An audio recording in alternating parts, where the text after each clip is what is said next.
İçlik üçün 250 qram fındıq ləpəsi götürürük. Qızardılmış və soğumuş. 200 qram şəkər tozu. Yarım çay qaşığı xil qatırıq.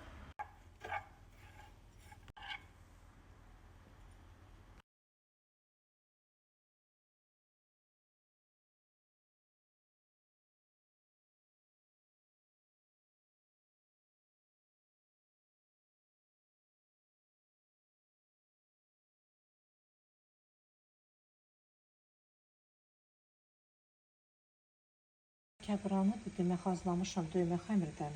Çox rahat hazırlanır. Deyim sizə ki, mən hər gün şəkərbura bişirmirəm, heç ayda bir dəfə də bişirmirəm. Amma bu reseptə belə baxıram, qorxmayacam. Əvvəl çox qorxurdum, deyirdim ki, birdən almaz yaxşı. Bilmir şəkərburanı bu reseptlə alınar. Qorxmayın. Bu reseptlə sizdə alınacaq mənimki kimi. Çox gözəl reseptdir, yumşaq çıxır, dadlı çıxır.